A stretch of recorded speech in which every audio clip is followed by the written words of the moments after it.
Ladies and gentlemen, we have finally made it to the final 53-man roster. Now, while there is not a full set of 53 guys on the roster, I want to make it clear that they are doing procedural things with some of these positions. So, do not freak out that they only have one quarterback, no kicker, this, that, and the third. These are just things that happen. So, we now get a full-on understanding of what this team is looking like in 2022. I'm going to give my thoughts, opinions on each position group, how I think the Cowboys will fare there. And then sometime tomorrow or Thursday, we will do the prediction video talking about how I feel the Cowboys will do in 2022. And then, yeah, we'll just go from there. So, to start things off, we have at quarterback, Dak Prescott. Now, from what I am understanding, Cooper Rush will be brought back as the backup. I think the Cowboys are more comfortable with Cooper Rush at quarterback than a Will Grier, even though, if I'm being honest with you, Will Grier did play better than Cooper Rush in the preseason, but, you know, then again, if Dak Prescott goes down, your season's over, so, yeah. So, with that being said, I did want to give a shout out to Ben DiNucci because he did improve his play a decent amount. Hopefully he comes back. We'll see if he can improve and maybe he takes that next step next year. But if not, oh well. Next, we move on to the running backs.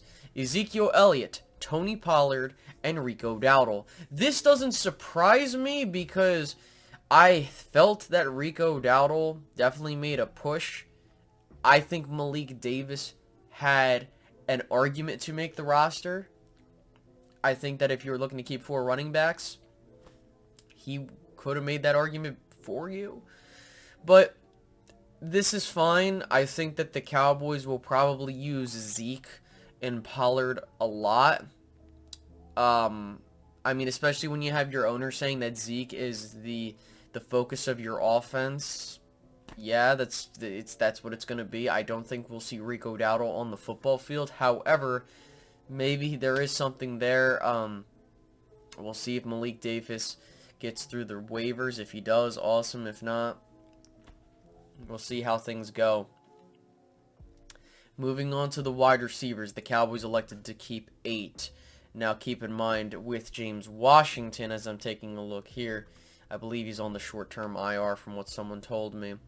So, keep in mind that. So, you have CeeDee Lamb, Michael Gallup, who, by the way, passed his physical. We'll probably see him in week 3 or 4. I hope they don't rush him back. If they do, that's a big problem. But, glad that he's going to be getting back on the football field soon. Noah Brown, Kavontae Turpin, Jalen Tolbert, James Washington, Semu Fehoko, and Dennis Houston. For me, I do believe that Dennis Houston made a nice push to make the team. One could make the argument for Brandon Smith. I thought he actually did better than Dennis Houston. But I think the Cowboys really like what Houston brings to the table. And you know what? That's fine with me. At the end of the day, you do have a nice little receiving core here. I think this will come down to the impact of Jalen Tolbert and Turpin, if I'm being real with you.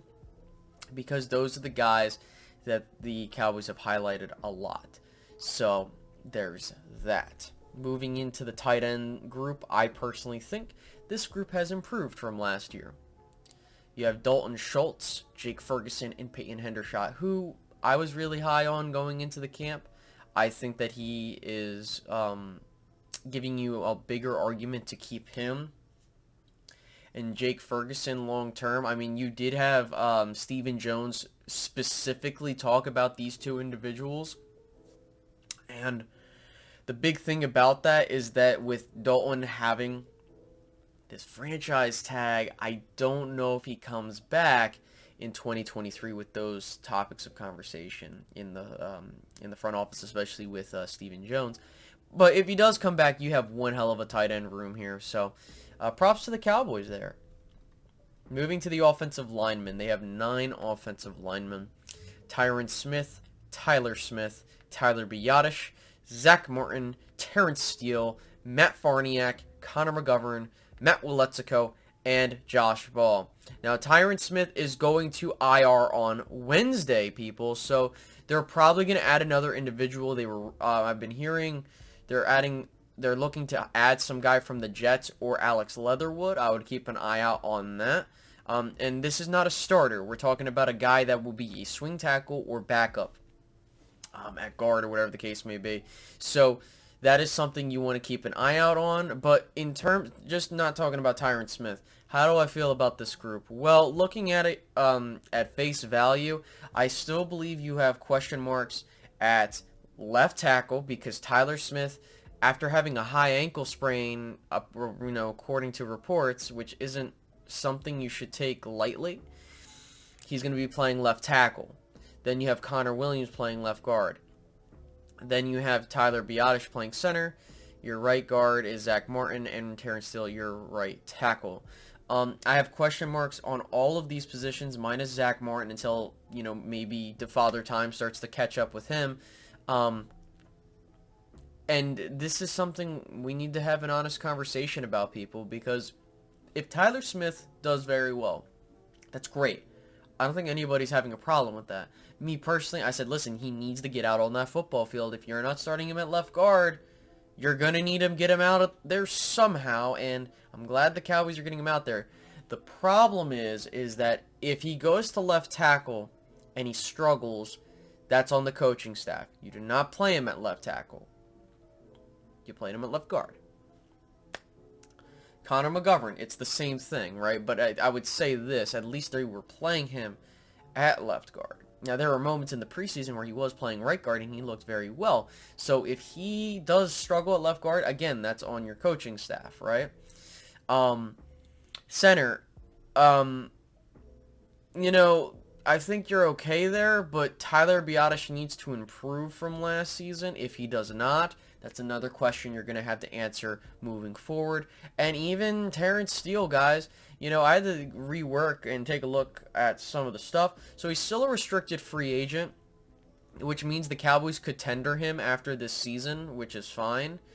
But if I'm being real with you, I think the Cowboys need to figure out if he's going to be the long-term answer there. Because if not, that's another position you're going to have to throw something at. Yeah, maybe Josh Ball could be the answer at right tackle, but from what we're seeing, and again, you have a guy in Josh Ball who's a right tackle. You're playing him at left tackle, and he's struggling, and he looked like crap. And with that, you might say, well, why is he still on the team? And I would have the same answer, the same question to ask, and the answer would be the Cowboys like him. Same thing with Matt Waletzko. Now, Matt Waletzko is making the roster either way, but,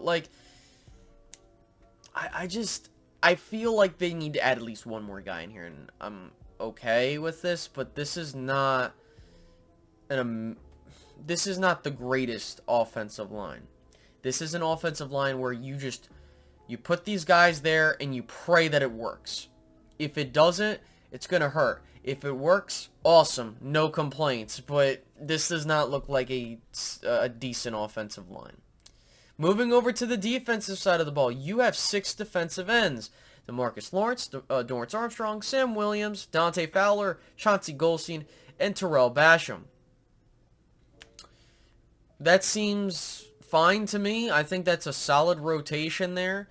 I think this really comes down to Sam Williams and how he grows. Dorrance Armstrong, he's okay. I would throw Dorrance Armstrong in the same contingency as Dante Fowler, both of which are okay. I mean, it just feels like it's really like you hope Goldstein and Williams take the next step or grow, and you just kind of roll with the dice there, which is not really a formula to win, but hey, whatever the case may be down in Dallas, it's nice little rotation there. Defensive tackles, the Cowboys are carrying 5. Osa Odigizua, Neville Gallimore, Tristan Hill, Quentin Bahana, and John Ridgeway. Now, what really shocked me was that Carlos Watkins didn't make the team because I felt like he played very well in comparison to a guy like John Ridgeway. However, the big thing is that I do like this rotation right here. This is probably I would say the first time in a while where I'm not complaining about the rotation here.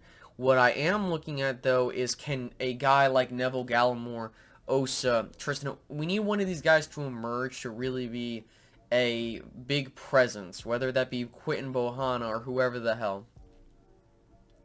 That's what we need to see here. We need to see this interior of the defensive line become a good part of it. It doesn't have to be elite. It has to be better than last year. If the Cowboys are going to win games, it's going to come down to, can their interior of the defensive line hold and stop the run. If that doesn't go well, then this team is not improving on the situations that we've seen in the years past cause them many grief. Linebackers, the Cowboys have held 6. Micah Parsons, Leighton Vander Esch, Anthony Barr, Jabril Cox, Luke Gifford, and Devin Harper. Now, I believe they are putting, what's-his-face, Damone Clark on the IR for now. But this is a nice little group of guys here. We all know what you got in Micah. Leighton, if he's at least somewhat, you know, related to that 2018 form in this year, you got yourself another good linebacker. Anthony Barr, if he gets you something, cool. Jabril Cox, listen, young player. If he comes in and he, you know, from what we saw, if he can continue with what he did last year, you might have something there. Luke Gifford, okay, special teams guy, nothing too fancy. And Devin Harper, one of the interesting characters in that linebacking core. He really made a name for himself in this preseason. And I'm really excited to see what the guy can do. Then you have Damone Clark on the back end, and you're maybe thinking, okay, what can this guy bring to the table? Because if I'm being real with you, he could be looked at as the replacement for Vander Esch or Barr moving forward. I think that the Cowboys did a really good job with the Anthony Barr signing. It allows for a guy like Damone Clark or Jabril Cox or even Devin Harper to ease into the pace of playing in the NFL. And you're not rushing these guys out into the front lines and getting caught doing rookie mistakes. Cornerbacks. We have 6. Trevon Diggs, Anthony Brown, Jordan Lewis, Deron Bland, Kelvin Joseph, and Nahshon Wright.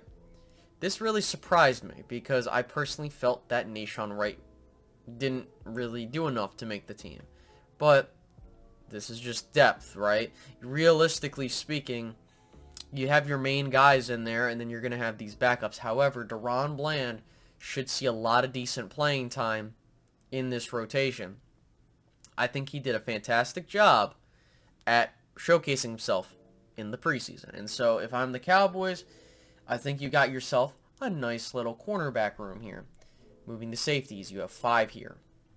Jaron Kearse, Malik Hooker, Donovan Wilson, Israel Mukuamu, and Marquis Bell. I want to congratulate Marquis Bell. He is from the area that I live or used to live in and grew up in. It's fantastic seeing him make the roster. He deserves it. But I think that this is the best safety group the Cowboys have put together in years. Possibly in a decade more. Jaron Kearse is one of the leaders of this defense. Malik Hooker, we saw what he did last season, and now as he's kind of coming back from that injury, he will get better, hopefully. But even if he is as what he was last season, I think that you got something there. Donovan Wilson, unfortunately, these injuries are becoming a problem, but he's okay.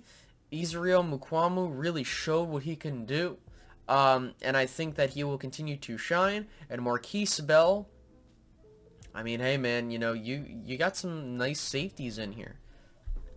And then of course you have Brian Anger on the special teams. Now I expect Brett Maher to come back. That is the expectation. Jake McQuaid will be back as your long snapper and several others, and I'm not going to get too far into that. So how would I grade this roster? Well, if I'm being real with you, this roster a terrible roster? No. By no means is it a terrible roster. I think that a lot of people have many misconceptions on how I'm grading this team. The reason why I'm hard on this team is because we need to try and find ways to get ourselves better as an organization. And if we just say everything's hunky-dory when it really isn't, that's a problem.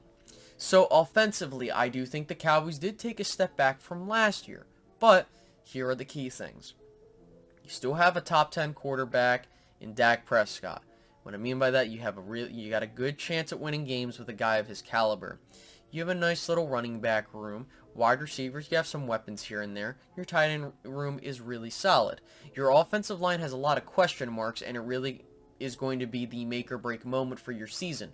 If your offensive line plays decent enough, you'll be fine. If they play terrible, that will cost you games. However, I'm not going to sit here and act like the Cowboys don't have guys in the room that can't do anything. I'm not saying they're all bums. However, having question marks is not a good thing necessarily, and it's not a bad thing necessarily. It's just, hey, we need to see what these guys can do. So I think offensively, I would grade the Cowboys as, with what we have on the table, not knowing the future, I would say a C+, if I'm being real with you. That offensive line, I don't like it not having things that I can, be like, hey, we're fine here. We don't know yet. Defensively, I would grade the Cowboys, looking at everything in there, I'd probably say a B+ to an A-. They have done a fantastic job, along with Dan Quinn, retooling this defense to become a strength of the team. But the key thing is putting it all together. If the Dallas Cowboys offensively cannot get it done, and we've seen this in years past, where the Cowboys have a really good defense but a shitty offense, or a shitty defense and a very good offense. The Cowboys need to have a healthy mix of both. That is how they're going to win games, and that's how they were winning games last season. If they can do that, they'll have an okay season. But if they can't, that's going to be a problem, guys. So, I do hope you guys enjoyed this video. I'm glad we finally have our team for 2022. Now we'll see how things go.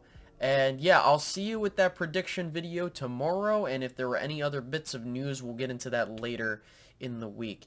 So, with that being said, guys, I will catch you guys in the next one. Have a good one. Goodbye.